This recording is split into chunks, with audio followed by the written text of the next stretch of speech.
talking in particular about nitrogen and phosphate impacts.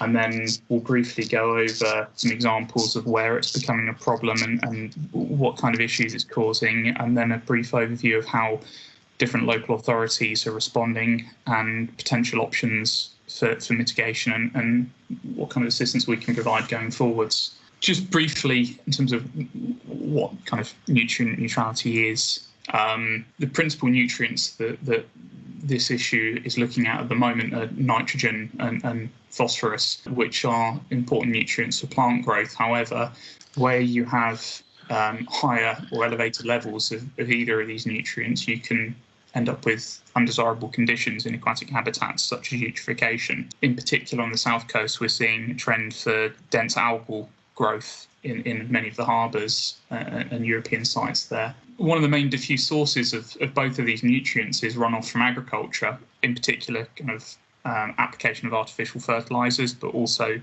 application of slurry and things like that. And one of the issues we have is that those agricultural sources have been kind of taking place over a long period of time, and quite often it takes a long time for the nutrients to actually enter groundwater and rivers and then reach the European sites. So that adds another layer of complexity. But on top of agricultural and other industrial sources, there's urban sources, one of the principal ones being wastewater treatment works. And part of the background to this kind of modern issue was a report that was published by Partnership South Hampshire in 2018, which was raising questions over whether or not there was sufficient wastewater capacity in a lot of southern water treatment works along the south coast.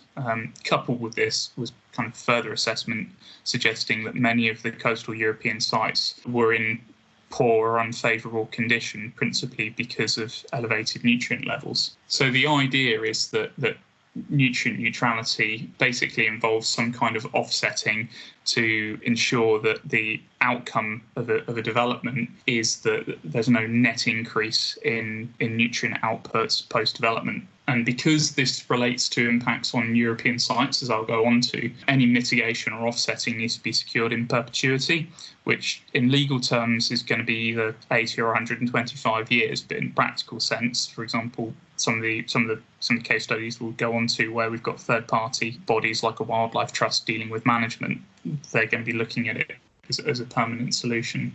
So just a brief overview of the Solent River catchment, which is one of the main areas where this is becoming an issue and the main area that I've been involved in. This map shows the current condition status of many of the European sites in the Solent, and it just kind of demonstrates how small the areas that are in favourable condition are. Like SSSIs, these European sites, which are either special areas of conservation or special protection areas, there is a presumption that these should be in favourable condition and should be managed to achieve favourable condition. And when we carry out habitats regulations assessments, which I'll explain in a moment, they have to be carried out on the assumption that the baseline should be a favourable condition.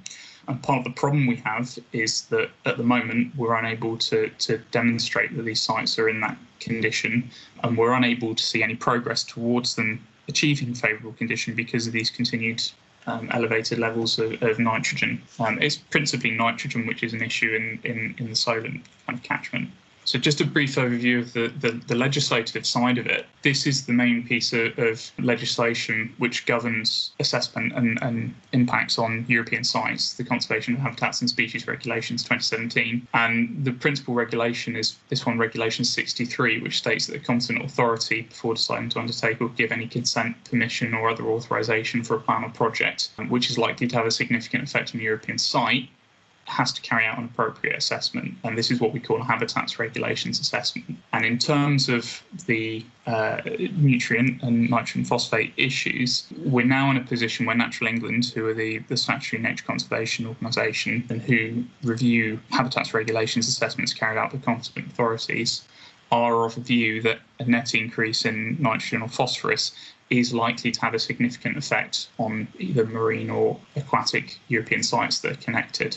We've also been affected by some recent case law in the European courts, in particular this one, which I won't try and pronounce, but we tend to refer to as the Dutch nitrogen cases. This was related predominantly to agricultural applications in the Netherlands, but there were these main kind of 4 points which have affected things elsewhere in Europe as well. In particular, it emphasised the need to consider nitrogen pollution as part of the appropriate assessment process, and also raised the point that all sources of nitrogen have to be considered in combination. The judge also stated that in order to make that assessment, the level of nitrogen which is harmful has to be known. If there's no positive effect, it has to therefore be assumed to be negative. And the difficulty this gives us in many situations in the UK, such as the Solent, is that we simply don't know what level of nitrogen causes a harmful effect. The number of sources of nitrogen are considerable, and carrying out a detailed in-combination assessment just isn't practical, which is why Natural England have recommended going down the route of nitrogen neutrality, because if you're able to demonstrate through your appropriate assessment that there will be a neutral or a net reduction in nitrogen, it effectively enables you to sidestep this really complicated piece of assessment. So from that sense, it's quite a sensible way of looking at it. The trouble is we'll go on to, it becomes quite challenging to do so. So in terms of the current approach to carrying out assessments, Natural England originally issued guidance in June 2019 on achieving nitrogen neutrality. This has since been updated 2 or 3 more times, with the June 2020 version being the most up-to-date. And this sets out a method for calculating the nitrogen load from new development, which then must be offset. And that amount of nitrogen is based on the volume of wastewater generated by a development, based on the number of dwellings and an assumed 110 litres per day water usage figure, and the permit levels for the discharge of nitrogen at receiving wastewater treatment works. And there's a comparable set of calculations to be done for phosphorus as well, that just use different figures for the actual output levels of the wastewater treatment works. And as I mentioned, the requirement is for mitigation or offsetting to be secured in perpetuity, which is typically 80 to 125 years. Since that original guidance, there have been a few tweaks which have allowed a slight reduction in the outputs from wastewater treatment works to take account of background nitrogen levels that already exist in river and groundwater, which we actually did some technical work to try and test about a year or so ago. And the principle, as I mentioned, is that unless you can demonstrate that either your development is neutral or there's a reduction, there will be a requirement for mitigation or offsetting. There's a number of challenges in this methodology, however, probably the main one being the fact that most wastewater treatment works don't have a discharge consent level for nitrogen, because up until recently it hasn't been considered a key chemical and nutrient that needs to be controlled. There's often treatment consent levels for phosphorus, and there's often ones for other chemicals, heavy metals, that kind of thing. And a lot of treatment works just aren't designed to deal with nitrogen removal, which means that we have to use a default value of 27 milligrams per litre when we carry out these calculations, which is approximately 3 times the discharge consent level at the major southern water treatment works on the south coast at Peel Common and Budds Farm.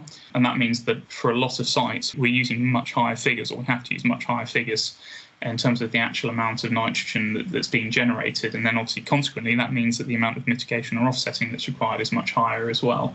So in terms of who this is affecting, the biggest impact is on developers, because as anyone who's been involved in this issue at all on any of their sites so far will be aware of, it's adding significant delays and costs to the planning application process. I am still involved in projects which have been delayed for kind of 18 months or even more now, because it's not been possible to agree an offsetting solution for those sites, or where we've had difficulties dealing with particularly awkward planning authorities or officers. And the costs, as we'll move on to in the next slide, are quite significant as well, particularly for developments where those costs haven't been allowed for because submissions were made before this became a real issue early last year. But there's also concerns, I think, for others, in particular local authorities. We're seeing large impacts on the delivery of the 5-year housing land supply and meeting government targets, where development can't be delivered because of this issue.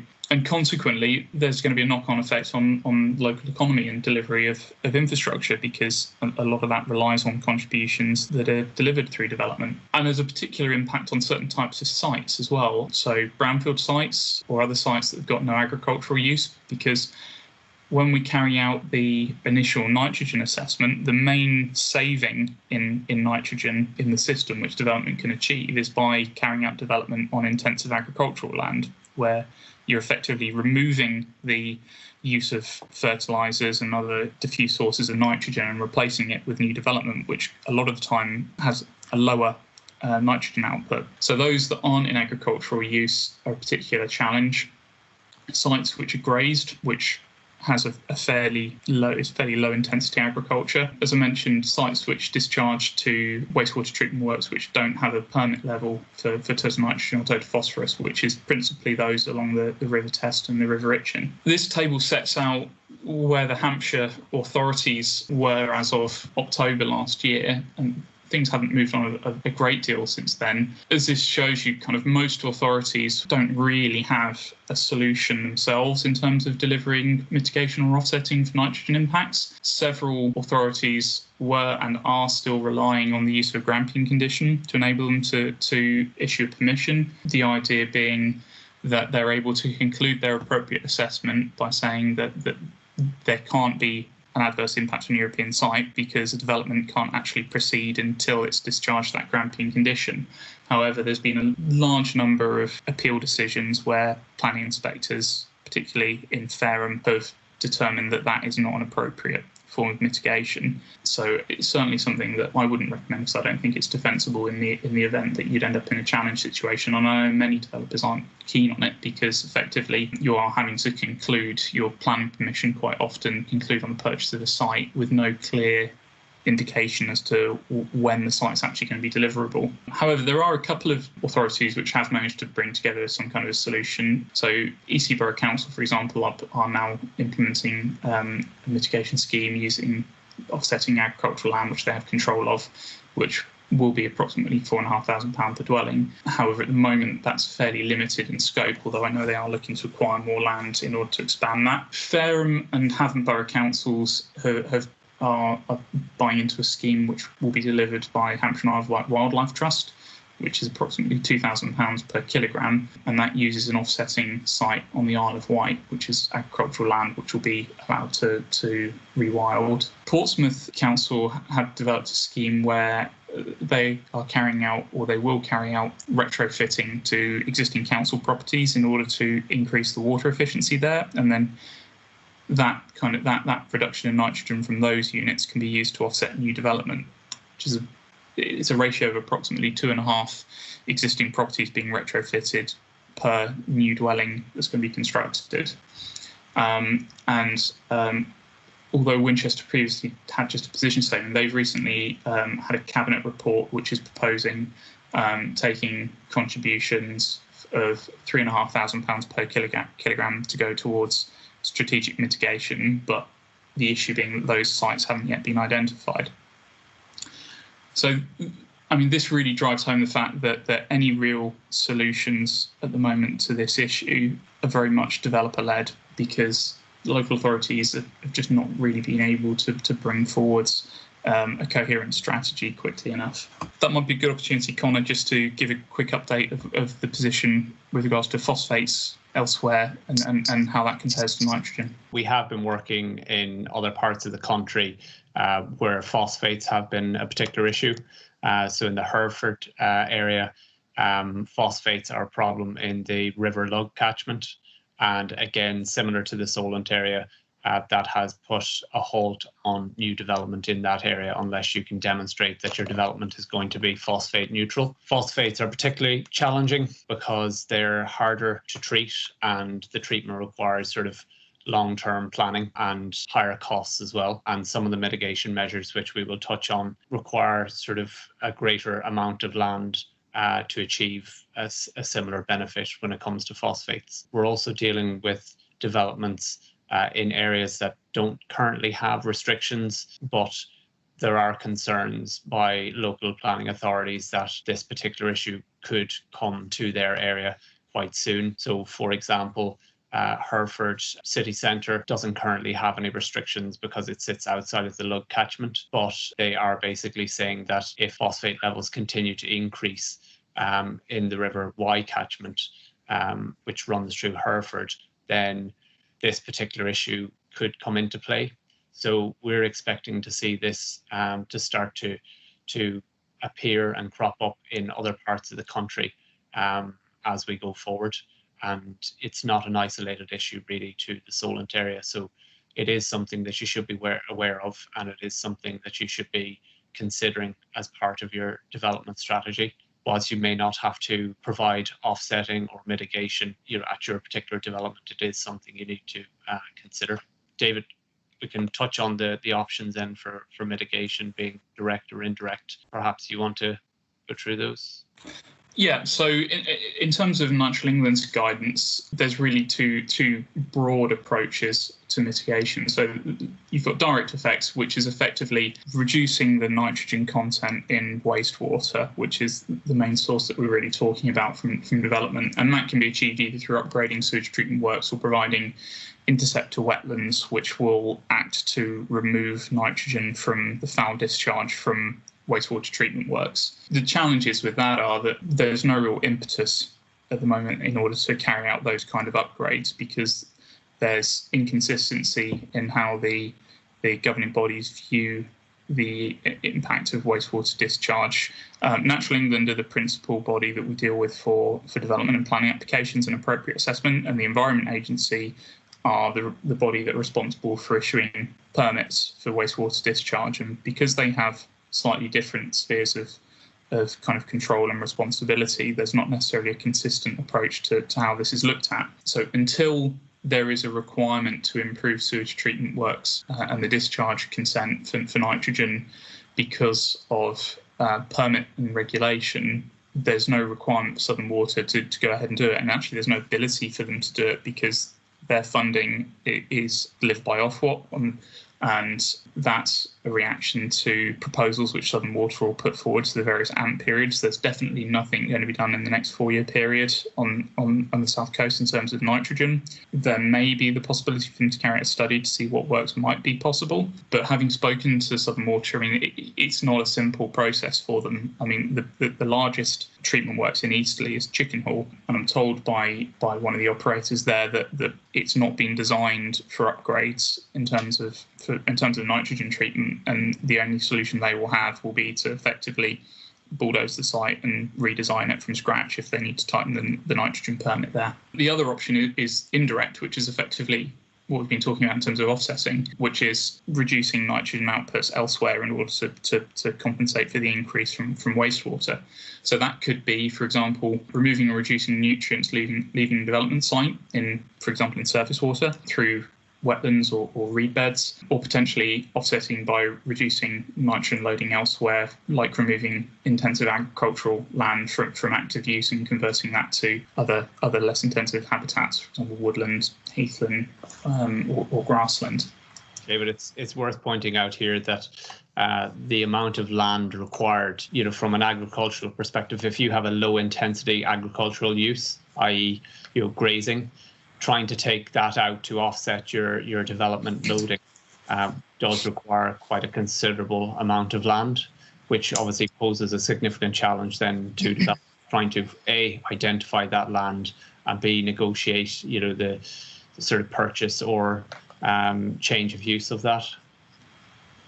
Yeah, I mean, just to throw some figures out there, I mean, the saving by converting 1 hectare of kind of grazing grassland to non-agricultural uses is approximately 8 kilograms of nitrogen per year, which, depending on the location of a development and what the treatment works is, that's probably going to offset somewhere between 5 and 10 dwellings. So that kind of gives you an idea of the scale of offsetting land which is required, and it's simply not a long-term practical solution. So in terms of challenges to mitigation, as mentioned, there's significant increased costs, potentially time delays to applications and development. There's issues with the inconsistent approach being adopted by local authorities. There may be a lot in the South Coast, but there is a limit on the amount of agricultural land which is available for offsetting. It's because this deals with impact on European sites, and one of the requirements of a habitats regulations assessment is that it must prove beyond reasonable scientific doubt that there will not be an adverse effect.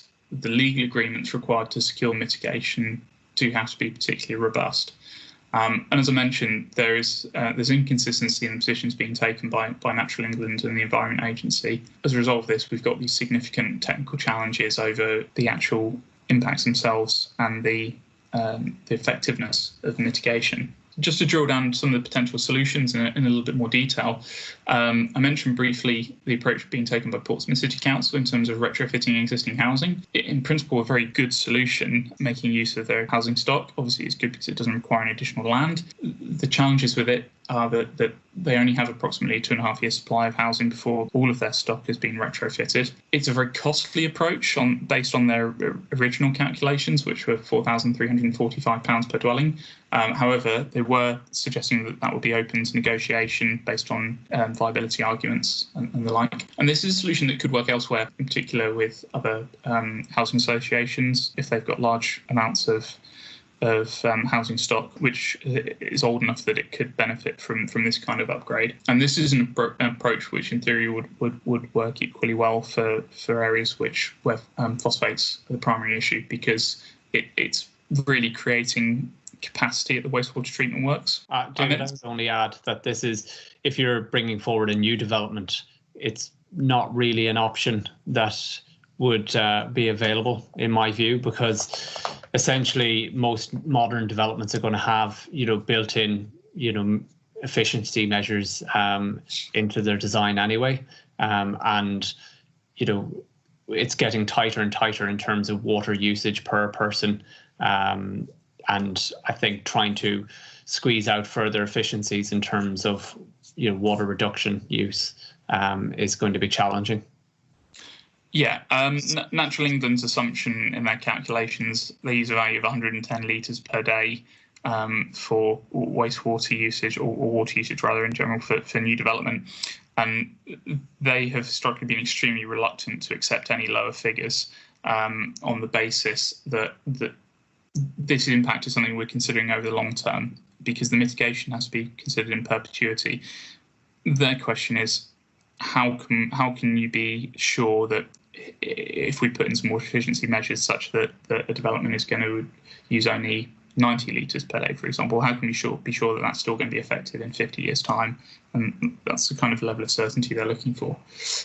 So yeah, I'd agree with that, Connor. I think kind of squeezing that figure down any more is certainly a challenge. But in older creating capacity with older properties is definitely something which is an option. As I mentioned, there's a number of strategies and policies which assume the use of a gramping condition, but as I mentioned before, it's questionable from a legal perspective. It's also not a solution. It's a stopgap. There are potential uses where it might make sense. For example, sites where mitigation has been secured, or enough mitigation has been secured to allow partial completion, with a first solution coming further down the line, for example, it might allow sites to get started. There is a potential solution being delivered by, as mentioned, by Hampshire and Isle of Wight Wildlife Trust, which was being piloted in conjunction with Persimmon Homes, where they've acquired a large amount of agricultural land on the Isle of Wight. Their belief is that as the Wildlife Trust, they're able to secure land at a cheaper rate than individual developers or other bodies might be able to. Whether that's true or not, it kind of remains to be seen. But their costs are approximately £2,000 to £2,500 per credit, with each credit equaling 1 kilogram of nitrogen. The legal agreements are, I think, imminent between the Wildlife Trust and Fareham Borough Council and Havant Borough Council to enable that to be used as an offsetting solution for sites in those regions. There's also the potential that this site can deliver credits towards biodiversity net gain in the future, but that does add a lot of other complications, so that they're steering clear of that for the time being. The other type of solution, which is something that Connor and I have done quite a lot of work on, is using wetlands, which are much more efficient in terms of land use than simply taking land out of agricultural use. This effectively uses natural processes, so aquatic vegetation such as common reed taking up nitrogen from the water itself, and also providing a surface area for biofilms which carry out a similar process. So a typical constructed wetland could remove up to 30% of the nitrogen in the water that supplies it. So it's not necessarily a solution on its own, but it can provide a benefit to a development, and it's something that can be done alongside SUDs as well. So it is possible to design a SUD system so that it provides this function as well, and this works for nitrogen and phosphorus as well. So there's really two ways of doing it. One way is to have your wetland system on site, where it's removing nitrogen and phosphorus from the surface water supply. And then the other option is having off-site wetlands where they can be located somewhere where the phosphate or nitrogen output is particularly high, for example, intensive agricultural land. And then that potentially provides a more efficient wetland system. And as I mentioned, it's much more efficient. For example, 1 hectare of wetland potentially can remove up to 3,500 to 4,000 kilograms of nitrogen if there's enough nitrogen in the water supply. The challenges with wetlands is that they have to be located in the right place, so suitable locations are limited, and also because it's quite a technical solution, there's a more involved process in terms of planning, design, and proving that it'd be effective than simply taking land out of agricultural use. David, I would just add here that obviously we've been working with a number of clients who have recognized the opportunity in this as well. So whilst this is difficult for a developer and it's something they need to think about and plan for and seek further assistance on, we are seeing some landowners who are turning this into a real opportunity. So farmers that don't necessarily have development plans themselves, but are in a position to be able to introduce a wetland scheme on their own development and then sell that offset to potential developers. And obviously, in some cases, there's quite significant money involved. So if you do own a large land holding, there is the potential for you to be reviewing that portfolio, identifying areas that you don't plan to bring forward in the near future or could be used for the creation of wetlands if the conditions are suitable, as David has alluded to. And then that enables you to use that offset for other developments in that same catchment area. As Connor alluded to previously, there's plenty of other areas on top of the Solent where this is kind of becoming an issue. Connor talks about the River Lug, which is shown on this plan here. Phosphorus is also a problem for the River Avon catchment, where there's currently a 5-year interim strategy, but on the assumption that the treatment plants will be upgraded, but that's still not 100% clear. There are currently issues in Kent, where Stodmarsh SAC is being impacted by elevated nitrogen and phosphorus levels. West Sussex, where wastewater, they're outside of the Plush region, but they also have treatment works which discharge into the Solent. Hypothetically, any site where there is a European site which is sensitive to nitrogen, where there are also wastewater discharges. So, for example, Medway Estuary and Marshes SPA and Benfleet and Southend Marshes SPA, which are on the banks of the River Thames. There is potential that this could be raised as an issue in those regions as well. For wetlands, we're looking at potential offsetting in the thousands of kilograms in terms of nitrogen, depending on the region, and in the hundreds of kilograms for phosphorus, which is a nutrient which is typically present in much lower quantities than nitrogen. So just in terms of how this is going to affect things going forwards, the problem's not going to go away. As mentioned, there's no plans for treatment works to be significantly upgraded during the next AMP period.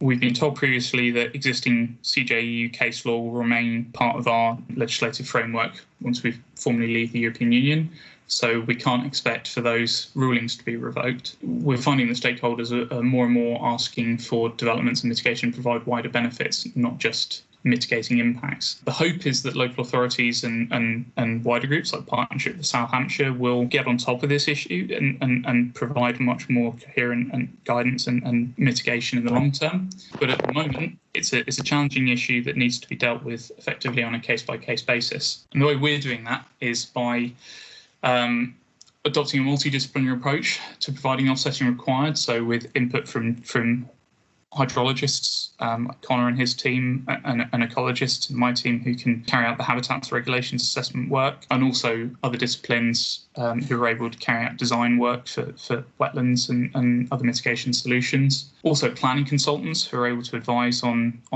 kind of land options for offsetting, for example. We've been carrying out high-level screening assessments for developers and landowners to identify where high-risk sites potentially are located, and also carrying out the actual detailed calculations and mitigation to assist with planning applications. And just to give one brief example, this is a site at Knoll in Hampshire, which we originally promoted through our planning team, which has a bespoke algae water treatment works, which was a particular challenge because it's not permitted the same way that southern water works are in the area for nitrogen. This development comes with a large area of open space as a benefit to the local parish, and we've been able to identify that land's got potential for offsetting, particularly the triangle of agricultural land you can see to the south of Knoll there. We're currently proposing to use that area to offset 4 other sites as well as the site itself, with the long-term management of the land being dealt with by Knoll Parish Council, and it's something that Winchester City Council are very keen on because any additional capacity that's left over might help them with the delivery of their wider solution. So I'm sorry we ran over a little bit there. I hope that's been useful and kind of provoked some interest.